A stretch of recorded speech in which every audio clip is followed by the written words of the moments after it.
ನುಗ್ಗೆಕಾಯಿ ಚಿಟ್ಬದನೆಕಾಯಿ ಕಾಂಬಿನೇಷನ್, ಈ ಹುಳಿ ಅಂತೂ ಸಖತ್ ಟೇಸ್ಟಿಯಾಗಿರುತ್ತೆ. ಈ ಚಿಟ್ಬದನೆಕಾಯಿನ ನಾನು ಒಂದು 15 ದಿವಸಕ್ಕೆ ಒಂದು ಸರಿನಾದರೂ ನಮ್ಮ ಮನೇಲಿ ಯಾವುದಾದ್ರೂ ಒಂದು ಅಡುಗೆಲಿ ಉಪಯೋಗಿಸ್ತಾನೆ ಇರ್ತೀನಿ. ಆರೋಗ್ಯಕ್ಕೆ ಅಷ್ಟು ಒಳ್ಳೆಯದು.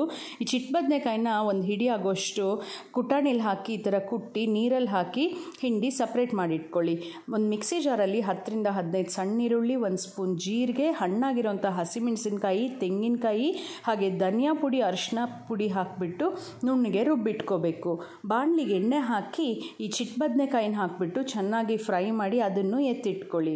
ಅದೇ ಎಣ್ಣೆಗೆ ಸ್ವಲ್ಪ ಸಾಸಿವೆ, ಕರಿಬೇವಿನ ಸೊಪ್ಪು, ಸಣ್ಣಕ್ಕೆ ಹೆಚ್ಚಿರೋಂಥ ಸಣ್ಣ ಈರುಳ್ಳಿ, ರುಬ್ಬಿರೋ ಮಸಾಲೆನೂ ಹಾಕಿ ಹಸಿ ವಾಸನೆ ಹೋಗೋವರೆಗೂ ಫ್ರೈ ಮಾಡಿ ನಂತರ ಅದಕ್ಕೆ ಚಿಟ್ಬದನೆಕಾಯಿ, ನುಗ್ಗೆಕಾಯಿ, ನೀರೆಷ್ಟು ಬೇಕೋ ಅಷ್ಟು ನೋಡಿಕೊಂಡು ಹಾಕಿ ಅದಕ್ಕೆ ನಂತರ ಉಪ್ಪು ಹಾಗೂ ಹುಣಸೆಹಣ್ಣು ರಸ ಹಾಕಿ ಚೆನ್ನಾಗಿ ಕುದಿಸಿ ಕೊನೆಯಲ್ಲಿ ಕೊತ್ತಂಬರಿ ಸೊಪ್ಪು ಹಾಕಿದ್ರೆ ಚಿಟ್ಬದನೆಕಾಯಿ ನುಗ್ಗೆಕಾಯಿ ಹುಳಿ ರೆಡಿ.